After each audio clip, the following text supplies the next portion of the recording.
तंबाकू। इसके बारे में चेतावनियां तो हम सबने सुनी हैं, पर क्या हम वाकई इसके पीछे की असली छिपी हुई कहानी को जानते हैं? आइए, आज इस उलझे हुए विषय की परतों को खोलते हैं। शुरुआत करते हैं एक बहुत ही गहरे सोचने पर मजबूर करने वाले विचार से। जिसे आप अपनी उंगलियों में दबाकर जला रहे हैं, दरअसल वो आपको जला रहा है। आपको लगता है कि आप धुआं उड़ा रहे हैं, लेकिन वो धुआं आपकी जिंदगी के पलों को उड़ा ले जा रहा है। तो आखिर ये सब शुरू कैसे होता है? इसकी शुरुआत होती है एक धोखे से, धुएं के धोखे से। पहले पहले तो ये एक दोस्त जैसा लगता है, पर क्या ये सच में एक मुस्कुराता हुआ दुश्मन है? जानते हैं, इसके स्रोत के मुताबिक असली प्रॉब्लम तंबाकू के पत्ते में है ही नहीं, बिल्कुल नहीं। असली मुद्दा तो है हमारे मन की एक हालत, जिसे बेहोशी कहा गया है। अब इसका मतलब क्या है, आइए समझते हैं। एक तरफ तो लगता है जैसे आराम मिल रहा है, एक स्टाइल स्टेटमेंट है, सब कुछ कंट्रोल में है। लेकिन जैसा कहते हैं ना, हर सिक्के के दो पहलू होते हैं। तो इसका दूसरा पहलू क्या है? वो है एक चाल, एक धोखा और एक ऐसा मालिक जो हमें धीरे धीरे निर्भरता के चक्कर में फंसा लेता है। लेकिन सवाल यह है कि क्या तंबाकू हमेशा से ऐसा ही था, एक दुश्मन? शायद नहीं। चलिए, थोड़ा टाइम में पीछे चलते हैं और इसकी उस कहानी को जानते हैं जो बहुत मासूम और पवित्र थी। सोचिए, अमेरिका की जो मूल जनजातियां थीं, उनके लिए ये रोज की आदत बिल्कुल नहीं थी। ये एक पवित्र पौधा था। इसका इस्तेमाल होता था प्रार्थना में, इलाज के अनुष्ठानों में। इसे पीस पाइप या शांति पाइप में जलाकर वो परमात्मा तक अपना संदेश पहुंचाते थे। मतलब ये एक सम्मानित औषधि थी, कोई आम शौक नहीं। तो फिर ये पवित्र पत्ता एक बुरी चीज कैसे बन गया? इसका पतन तब शुरू हुआ जब इसका मकसद ही बदल दिया गया। जैसा कि कहा गया है, अगर तुम दवा को भोजन बना लोगे तो वो जहर बन जाएगी। कितनी गहरी और शक्तिशाली बात है ये। तो आखिर एक पवित्र पौधा लालच और दुख दर्द से भरे एक ग्लोबल बिजनेस में कैसे बदल गया? चलिए इस सफर को आगे देखते हैं। कहानी शुरू हुई 1492 में। कोलंबस को अमेरिका में तंबाकू मिला और उसने उसने उसे फेंक दिया। लेकिन 1500 के दशक की शुरुआत में यूरोप के नाविक इसे अपने साथ वापस ले आए और देखते ही देखते 17वीं शताब्दी तक ये ब्राउन गोल्ड बन चुका था। हाँ, भूरा सोना। और इसी भूरे सोने की भूख ने अटलांटिक दास व्यापार को हवा दी। और यहाँ एक ऐसी तुलना की गई है जो हिलाकर रख देती है कि दुनिया गुलाम हो गई। कुछ लोग खेतों में लोहे की जंजीरों से, तो कुछ लोग धुएं की जंजीरों से। सोचकर देखिए, दो तरह की गुलामी, और दोनों के पीछे वजह एक ही थी, लालच। तो ये तो थी इतिहास की बात। अब आते हैं आधुनिक जमाने में। यहाँ विज्ञान और मनोविज्ञान का इस्तेमाल किया गया इस जाल को और भी मजबूत और भी पक्का बनाने के लिए। तो ये काम कैसे करता है? असल में सारा खेल है एक केमिकल का, जिसका नाम है निकोटीन।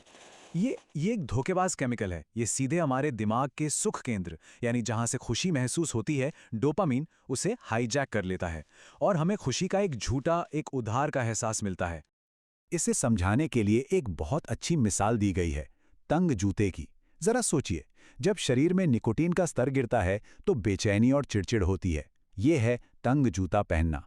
फिर एक नई सिगरेट इस बेचैनी को थोड़ी देर के लिए खत्म कर देती है, बिल्कुल वैसे ही जैसे तंग जूता उतारने से आराम मिलता है। और हम इस आराम को, इस राहत को असली खुशी समझ बैठते हैं, जबकि ये तो बस उस दर्द का अंत है जो हमने खुद ही पैदा किया था। तो इस तरह हर सिगरेट उसी तलब को पैदा करती है जिसे वो मिटाने का वादा करती है, एक परफेक्ट जाल। और सुनिए, ये सिर्फ पत्ता नहीं है। आज की सिगरेट एक हाईली इंजीनियर्ड प्रोडक्ट है, जिसे ज्यादा से ज्यादा लत लगाने के लिए डिजाइन किया गया है। इसमें अमोनिया मिलाया जाता है ताकि निकोटीन दिमाग तक रॉकेट की स्पीड से पहुंचे। चीनी और कोको मिलाते हैं ताकि कड़वाहट छिप जाए। और जो अलग अलग फ्लेवर आते हैं, वो तो बस मखमल में लिपटा हुआ एक जाल है। एक स्रोत में तो यहां तक कहा गया है कि इंडस्ट्री को नए फेफड़ों की जरूरत पड़ती है, क्योंकि पुराने ग्राहक मर रहे होते हैं। और विज्ञापन की दुनिया देखिए, वो हमें दिखाती हैं एक हीरो पहाड़ की चोटी पर, लेकिन असलियत क्या है? अस्पताल के बिस्तर पर एक मरीज। इसको आज़ादी की मशालें कहकर प्रमोट किया गया, पर यह तो लत का औजार निकली। इसे बगावत और ताकत का निशान बताया गया, पर सच तो यह है कि ये एक धीमी, खामोश खुदकुशी है। तो इतना सब कुछ समझने के बाद, इस जटिल जाल को जान लेने के बाद, सवाल उठता है, क्या इससे निकलने का कोई रास्ता है? हाँ, बिल्कुल है। और जो रास्ता बताया गया है वो थोड़ा अलग है, अनपेक्षित है। देखिए, दुनिया का तरीका क्या है? यही ना कि तलब से लड़ो, अपनी इच्छा शक्ति का इस्तेमाल करो, कसम खाओ कि छोड़ देंगे। लेकिन एक दूसरा रास्ता भी है, जागरूकता का। ये कहता है तलब से लड़ो मत, उसे देखो। इच्छा शक्ति नहीं, चेतना का इस्तेमाल करो। कसम मत खाओ, एक साक्षी बन जाओ। मतलब इच्छा को दबाओ मत, उसे समझो। तो ये जागरूकता का अनुष्ठान ये काम कैसे करता है?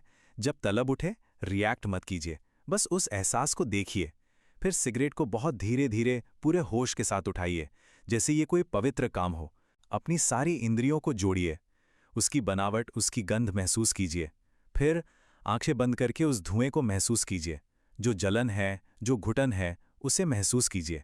बिना जज किए उस काम की असलियत को, उसकी हकीकत को पूरी तरह से अनुभव कीजिए। और इसका नतीजा क्या होगा? बहुत कमाल का। कहा गया है कि इसे छोड़ने की जरूरत नहीं पड़ती, ये खुद ही छूट जाता है। बिल्कुल वैसे जैसे पेड़ से एक सूखी पत्ती अपने आप गिर जाती है और उस पत्ती को वापस नहीं लगाया जा सकता, क्योंकि इसकी जड़ में एक गहरी मनोवैज्ञानिक सच्चाई है।